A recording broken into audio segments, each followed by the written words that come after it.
तो गाइस अब हम देखते हैं कि हम लोग किस तरीके से डॉकर के ऊपर nginx को इंस्टॉल कर सकते हैं। तो उसके लिए हम लोगों ने क्या करना है कि लिखना है डॉकर पुल nginx। यहाँ से आपने क्या करना है कि इसको ये कमांड देनी है और ये क्या करेगा, ये यहाँ से इस कमांड के जरिए इस इमेज को पुल करेगा और हमारे लोकल सिस्टम के ऊपर, यानी जो हमारी डॉकर है उस सिस्टम के अंदर इसको लेके रहेगा। तो यहाँ चलते हैं और यहाँ लिखते हैं nginx। सो डिफ़ॉल्ट पे इसने यहाँ पर लेटेस्ट पिक कर लिया और ये डाउनलोडिंग यहाँ पर इसने स्टार्ट कर दिया।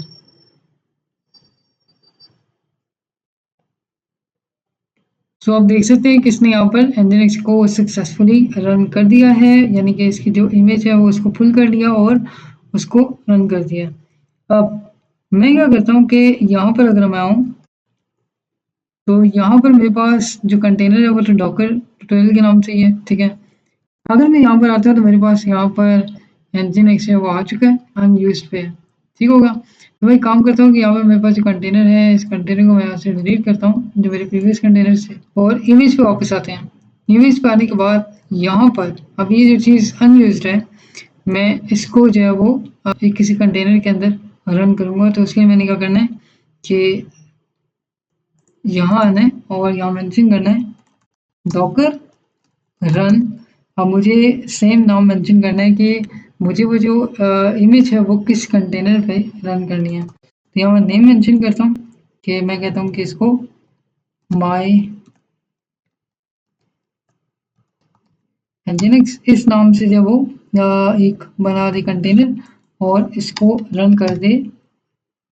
अब यहाँ पर हमारे पास एक नई चीज़ है, इसको अपने कोर्स से अंडरस्टैंड करना है कि हमारे पास पोर्ट मैपिंग होती है। पोर्ट मैपिंग का ये मतलब होता है कि आपने अपने अभी आप अपने लोकल सिस्टम के ऊपर हैं जिसके ऊपर आप डॉकर रन कर रहे हैं, ठीक है। क्योंकि हम लोगों ने बात की थी कंटेनराइजेशन की कि आपकी जो जितनी भी सर्विसेज होती हैं, जितनी भी लाइब्रेरीज होती हैं, जितनी भी प्रोग्राम्स होते हैं वो किसी कंटेनर पे रन करे होते हैं। अब कंटेनर के बाहर की जो विंडो है या बाहर की जो इन्वायरमेंट है उसको उसके लिए वो न्यू है, यानी कि वो उससे यूज़ नहीं करता। कंटेनर के अंदर जो सर्विसेज आप रन कर रहे हैं उसी के रेलेवेंट आपने कंटेनर के अंदर ही रहते हुए उसके अंदर जितनी लाइब्रेरीज हैं, जितनी भी उसकी फीचर्स हैं या कोई भी चीज़ है वो अपने कंटेनर के अंदर ही यूज़ करनी है। अगर आपकी कोई लाइब्रेरी या कोई भी चीज़ कंटेनर से बाहर है तो वो उसका उस कंटेनर के ऊपर कोई फ़ायदा नहीं होगा। आपने अगर कोई कोड रन करना है उसके ऊपर कोई लाइब्रेरी डिपेंड कर रही है तो आपने वो लाइब्रेरी कंटेनर के अंदर ही डिफाइन करनी होगी। अब यहाँ पर हमारे पास एक चीज़ आती है पोर्ट मैपिंग। तो पोर्ट मैपिंग में ये होता है कि मैं ये जो nginx है मैं इसको अपने लोकल एनवायरनमेंट के अंदर रन करना चाह रहा हूँ और मैं इसको ब्राउज़र में इसकी आउटपुट चेक करना चाह रहा हूँ। अब क्योंकि मेरा जो कंटेनर है वो कंटेनर इनसाइड है, यानी उसकी अंदर की एनवायरनमेंट डिफरेंट है और मेरी जो बाहर विंडो है उसकी एनवायरनमेंट डिफरेंट है। तो मैं क्या करता हूँ कि पोर्ट लगाता हूँ यहाँ पर और यहाँ मैं मेंशन करता हूँ पोर्ट 8080।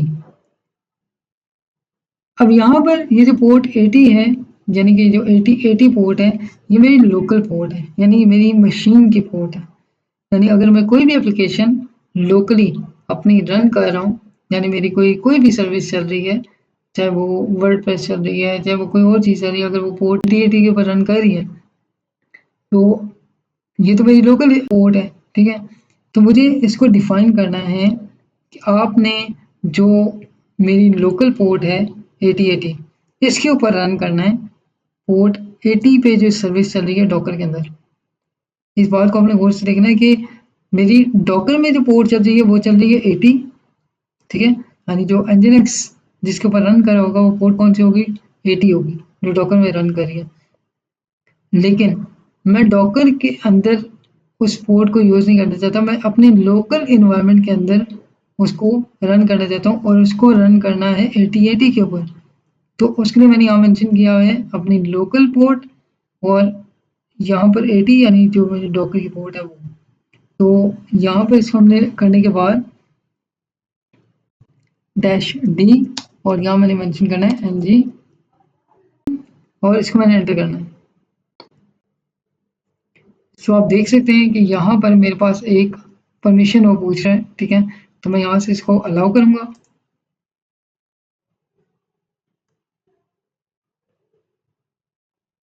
और अगर मैं डॉकर पे आता हूँ, सो ये चीज़ तो हमारे पास अब इन यूज़ में आ गई है। और मैं अगर यहाँ पर आता हूँ कंटेनर पे, तो कंटेनर पे मेरे पास माई एनजिनिक्स नाम से जो नाम मैंने इसका मेंशन किया था वो आ गया।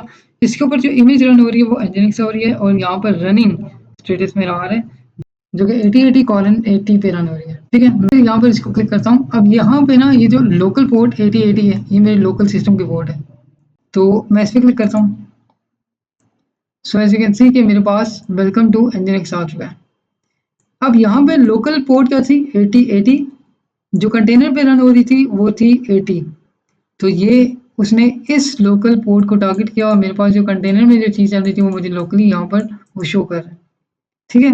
अब इस चीज़ को हम थोड़ा सा और क्लैरिफाई करते हैं कि मैं वापस कंटेनर पे आता हूँ, और मैं यहाँ से ना इस कंटेनर को फिलहाल बंद कर देता हूँ, ठीक है। मैं इमेज पे वापस आता हूँ। अब मेरे पास इमेज चल रही है, और मैं इस वन टू इमेज को भी यहाँ से फिलहाल रिमूव करता हूँ। अब यहाँ पर मेरे पास सिर्फ इमेज है, और कंटेनर में कोई कंटेनर रन नहीं हो रहा। अच्छा, अब इमेज पे आते हैं। मैं आता हूँ VS कोड के ऊपर दोबारा, इसको मैं क्लियर करता हूँ। अब मान लें कि मैंने यहाँ पर सबसे पहले क्या किया कि इमेज तो मेरे पास ऑलरेडी है, मैं इसे काम करता हूँ। मैं लिखता हूँ Docker run dash dash name my nginx dash P. अब जो पोर्ट मैपिंग में मैं पोर्ट यूज करता हूँ ना, वो यूज करता हूँ 8080, ठीक है, जस्ट टू क्लैरिफाई कि हो क्या रहा है, ठीक है। मैंने सिर्फ इसको 8080 किया और डैश पी किया, और यहाँ पर मैंने इसको लिख दिया nginx, ठीक है। अब मैंने सेकंड पोर्ट डिफाइन नहीं की,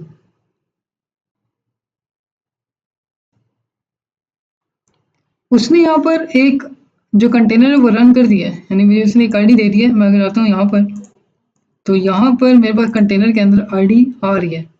बाय डिफ़ॉल्ट इसने मुझे ये आईडी दे दी है। अब यहाँ चीज़ समझने वाली ये है, मैं एक दफ़ा पुराना कंटेनर वापस रन करता हूँ। मैं कहता हूँ डॉकर रन नेम माई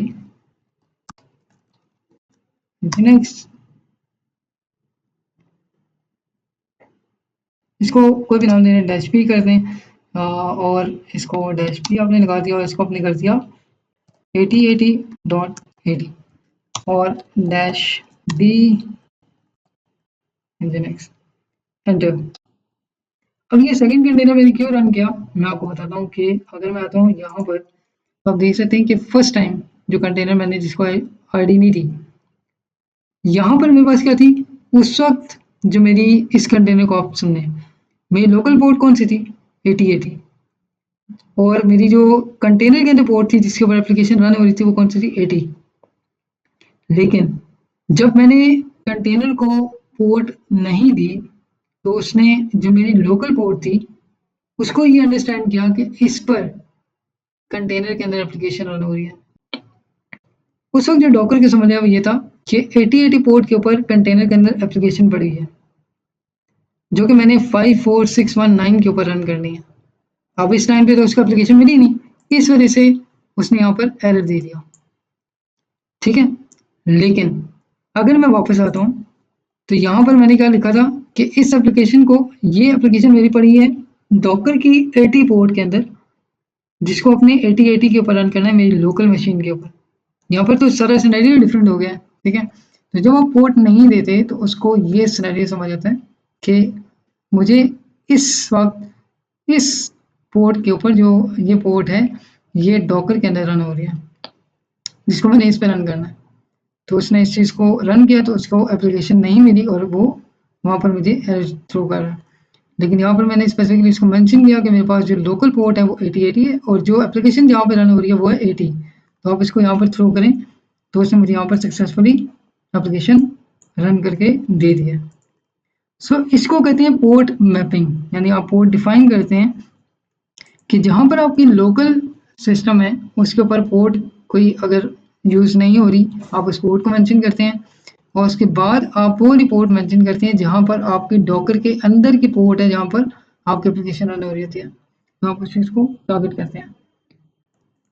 तो यहाँ तक हम लोगों ने देखा कि हम लोग किस तरीके से पोर्ट मैपिंग को यूज़ करते हैं और किस तरीके से पोर्ट मैपिंग के थ्रू अपनी लोकल मशीन के ऊपर डॉकर पे चलने वाली एप्लीकेशंस को यूज़ कर सकते हैं, उसे रन कर सकते हैं।